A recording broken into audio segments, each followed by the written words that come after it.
ನಗರಸಭೆಯ ಉಪಾಧ್ಯಕ್ಷರ ಚುನಾವಣೆ ಏಪ್ರಿಲ್ 16ಕ್ಕೆ ನಡೆಯಲಿದ್ದು, ನಂತರ ಅಧ್ಯಕ್ಷ ಸ್ಥಾನ ಕುರಿತು ಬಿಜೆಪಿ ನಾಯಕರೊಂದಿಗೆ ಜೆಡಿಎಸ್ ಮಾತುಕತೆ ನಡೆಸಿ ನಿರ್ಣಯ ಮಂಡನೆ ಮಾಡಲಾಗುವುದು ಎಂದು ಕ್ಷೇತ್ರದ ಶಾಸಕ ಎಚ್ಪಿ ಸ್ವರೂಪ್ ಅವರು ತಿಳಿಸಿದರು.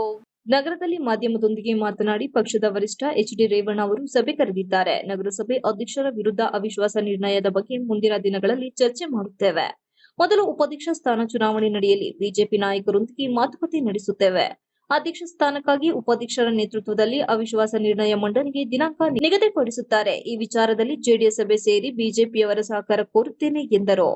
ಮೊದಲು ಅಧ್ಯಕ್ಷರ ಆಯ್ಕೆ ವಿಚಾರದಲ್ಲಿ 6 ತಿಂಗಳು 3 ಜನರಿಗೆಂದು ಹೊಂದಾಣಿಕೆ ಮಾಡಲಾಗಿತ್ತು. ಆದರೆ ತಪ್ಪು ವಿರುದ್ಧ ಮುಂದಿನ ದಿನಗಳಲ್ಲಿ ಅವಿಶ್ವಾಸ ತರುವ ಕೆಲಸ ಮಾಡಲಾಗುವುದು. ಏಪ್ರಿಲ್ 16ಕ್ಕೆ ಉಪಾಧ್ಯಕ್ಷರ ಚುನಾವಣೆ ನಡೆಯಲಿದ್ದು, ನಂತರ ಅಧ್ಯಕ್ಷರ ಆಯ್ಕೆಗಾಗಿ ಅವಿಶ್ವಾಸ ನಡೆಯಲಿದೆ. ನಗರಸಭೆ ಅಧ್ಯಕ್ಷರು ಕೂಡ ನಮಗೆ ಆತ್ಮೀಯರು ಆಗಿದ್ದು, ಎಲ್ಲೋ ಒಂದು ಕಡೆ ಮಾತಿಗೆ ತಪ್ಪಿರುವುದರಿಂದ ಚರ್ಚೆಗೆ ಹೋಗುವುದಿಲ್ಲ.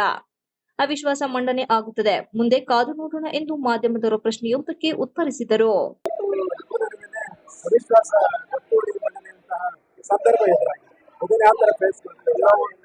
ನನ್ನ ಒಂದು ನೇತೃತ್ವದಲ್ಲೇ ನನ್ನ ಒಂದು ನಗರಸಭೆ ಅಧ್ಯಕ್ಷ ಮತ್ತು ಉಪಾಧ್ಯಕ್ಷರನ್ನು ನಾವು ಆಯ್ಕೆ ಮಾಡಿದ್ದು. ನಗರಸಭೆ ಅಧ್ಯಕ್ಷನೇ ಚುನಾವಣೆ ಸಂದರ್ಭದಲ್ಲಿ ಹೊಂದಾಣಿಕೆಯನ್ನ ಮಾಡಿದ್ವಿ. 6 ತಿಂಗಳು 3 ಜನಕ್ಕೆ ಅಂತ ಹೊಂದಾಣಿಕೆ ಮಾಡಿದ್ವಿ. ಏನೋ ಒಂದ್ ಕಡೆ ಅದನ್ನ ತಪ್ಪಿದ್ದರಿಂದ ಮುಂದಿನ ದಿನಗಳಲ್ಲಿ ಅವಿಶ್ವಾಸ ಅಂತ ಕೆಲಸ ಅವಿಶ್ವಾಸ ಕೊಟ್ಟಿದ್ದೀವಿ. ಅಧ್ಯಕ್ಷರಿಗೆ ಕೊಡ್ಬೇಕು. ಅವಿಶ್ವಾಸಕ್ಕೆ ಅವರು 10 ದಿನಗಳ ನಂತರ ಅವ್ರು ಯಾವಾಗ ಕರೆಯಲ್ಲ, ತದನಂತರ ಅದು ಉಪಾಧ್ಯಕ್ಷರು ಹೋಗುತ್ತೆ. ಉಪಾಧ್ಯಕ್ಷರು ಇದ್ದ ಕಾರಣ 16 ತಾರೀಕು ಉಪಾಧ್ಯಕ್ಷ ಚುನಾವಣೆ ಇದೆ. ಉಪಾಧ್ಯಕ್ಷರು 16 ತಾರೀಕು ಆಯ್ಕೆ ಆದ್ಮೇಲೆ ಮತ್ತೆ ಉಪಾಧ್ಯಕ್ಷರ ನೇತೃತ್ವದಲ್ಲಿ ಅವಿಶ್ವಾಸಕ್ಕೆ ಮಂಡನೆ ಅವರು ಯಾವ ರೀತಿ ಸ್ಟ್ಯಾಂಡ್ ಅಲ್ಲಿ ಇದ್ದಾರೆ, ನಿಮ್ಮ ಸ್ಟ್ಯಾಂಡ್ ನಾನು ಅದ್ರ ಬಗ್ಗೆ ಯಾವುದೇ ಚರ್ಚೆ ಮಾಡಕ್ಕೆ ಹೋಗಲ್ಲ. ನಮ್ಮ ಚಂದ್ರಗೌಡರು ಕೂಡ ನಮ್ಮ ಬಹಳ ಆತ್ಮೀಯರೇ.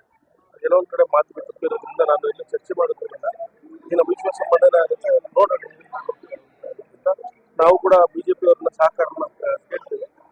ಎಲ್ಲ ಮುಖಂಡರು ಸೇರಿ ಚರ್ಚೆ ಮಾಡ್ತೀವಿ. ಬಿಜೆಪಿ ಮತ್ತು ನಮ್ಮ ಜೆಡಿಎಸ್ ಸಮಾನ ಸಭೆಯನ್ನು ಕುರಿತು ಚರ್ಚೆ ಮಾಡ್ತೀವಿ. Srinivas, TV 46 Malenadu news, Hassan.